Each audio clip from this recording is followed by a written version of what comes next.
우리는 살아가면서 무언가를 반드시 붙잡아야 한다고 배우며 자랍니다. 꿈을 붙잡고, 사랑을 붙잡고, 성공을 붙잡고, 사람을 붙잡고, 기회와 명예와 돈과 감정을 붙잡아야 한다고 말합니다. 그러다 어느 순간 이런 경험을 합니다. 붙잡아야 할 것보다 놓아야 할 것이 훨씬 많았다는 사실을.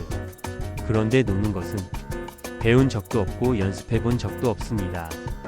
누가 우리에게 가르쳐 줬나요? 잊어버려. 넘어가. 신경 쓰지 마. 그냥 내려놔.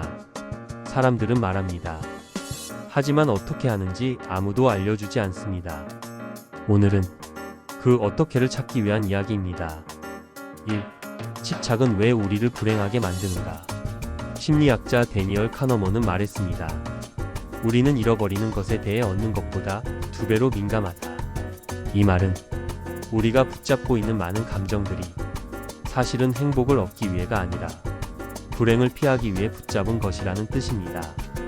떠날까 봐 더 집착하는 관계, 실패가 두려워 놓지 못하는 직업, 남들이 뭐라 할까 봐 버리지 못하는 꿈, 과거에 대한 후회, 미래에 대한 걱정. 집착은 행복을 가져다 주기보다 불안을 더 많이 만들어냅니다. 왜냐하면 집착의 본질은 통제이기 때문입니다. 그리고 우리는 통제할 수 없는 것을 통제하려고 할 때 가장 많이 고통받습니다. 불교에서는 이것을 고의 근원이라고 말합니다. 이 위대한 사상가들이 말한 놓아버림. 역사를 보면 위대한 사상가들은 모두 한 가지 진실을 이야기합니다. 공자, 군자는 마음을 비우고 소인은 마음을 채운다. 비움은 포기가 아니라 더 큰 것을 담기 위한 공간입니다. 에크하르트 톨레. 현재를 붙잡기 위해 과거를 놓아야 한다. 과거를 붙잡는 순간 현재는 사라집니다. 노자. 집착을 버리면 모든 것이 온다.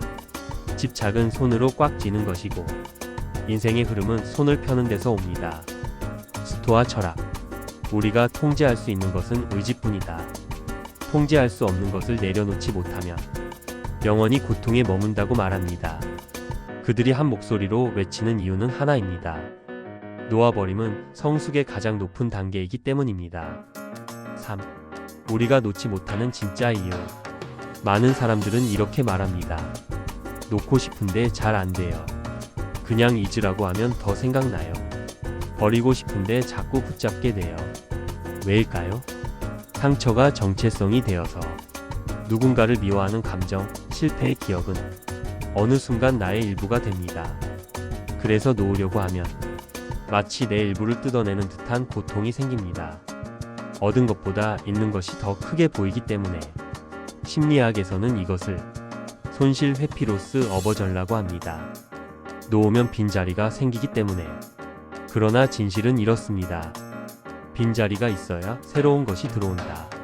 4. 당신의 삶을 바꿀 비움의 실제 사례 3가지. 1. 한 수도승의 이야기. 한 젊은이가 물었습니다. 스님, 어떻게 하면 마음의 짐을 내려놓을 수 있나요? 스님은 미소 지으며 말했습니다. 그 짐이 너의 것이 아니란 걸 알면 된다. 우리가 끌어안고 있는 감정의 80%는 사실 우리의 것이 아닙니다. 남이 말한 상처, 타인의 기준, 과거의 시선, 비교, 기대, 불안. 우리는 남의 짐을 내가 진 것처럼 안고 살아갑니다. ENAS의 연구원 이야기.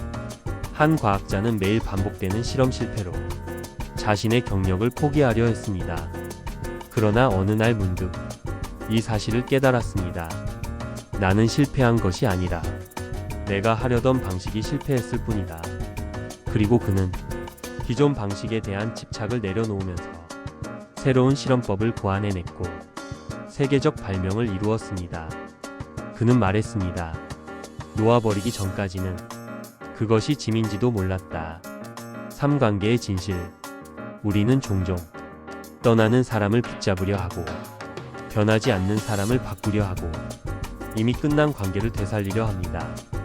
하지만 관계의 본질은 이렇습니다. 붙잡아야 유지되는 관계는 붙잡지 않아도 이미 무너져 있다. 놓아버리는 순간 그 사람의 진짜 모습이 드러납니다. 5. 놓아버림은 포기가 아니라 회복이다. 세상은 늘 이렇게 묻습니다. 얼마나 가졌니? 얼마나 성공했니? 얼마나 쌓았니? 그러나 나이가 들수록 우리는 이렇게 깨닫습니다. 얼마나 놓을 수 있는지가 오히려 더 큰 자유를 준다. 놓아버림은 삶의 패배가 아닙니다. 그것은 나를 되찾는 회복의 과정입니다. 6. 어떻게 놓을 것인가 실 7단계. 사실과 감정을 분리하라. 사실은 지나갔다. 감정만 붙잡혀 있다. 감정을 떼어내는 순간 놓기 시작할 수 있다. 왜 붙잡는가를 적어보라. 쓰는 것만으로도 집착의 구조가 무너진다. 통제할 수 있는 것과 없는 것을 구분하라. 없는 것을 버리는 것만으로 삶이 가벼워진다. 빈자리 만들기. 새로운 목표, 새 취미, 새 인간관계. 빈 공간을 채울 의도적 움직임이 필요하다. 거리두기. 물리적, 심리적 거리두기 모두 효과적이다. 미래 질문하기. 이 감정을 10년 뒤에도 붙잡고 있을 것인가? 대부분의 감정이 10년 뒤엔 사라질 일이다. 용서하기. 타인을 위한 용서가 아니라 나 자신을 풀어주기 위한 용서다. 7. 인생에서 진짜로 붙잡아야 할 단 하나. 놓아버리라는 말은 모든 것을 내려놓으라는 말이 아닙니다. 우리는 결국 몇 가지는 반드시 붙잡아야 합니다. 나의 가치, 존엄, 자유, 평온, 스스로에 대한 믿음, 살아가고 싶은 방식. 이것들은 놓는 순간 우리는 방향을 잃게 됩니다. 놓을 것을 놓아야 정말로 붙잡아야 할 것을 붙잡을 수 있습니다. 8. 결국 놓는다는 것은 무엇인가? 이 한 문장으로 정리할 수 있습니다. 놓아버린다는 것은 그것이 내 삶을 지배하게 두지 않는 것이다. 놓아버린다는 건 있는 것이 아니고 포기하는 것도 아니고 지워버리는 것도 아닙니다.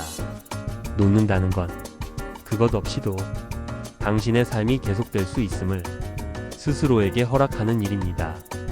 우리 인생은 채우는 시기로 시작합니다.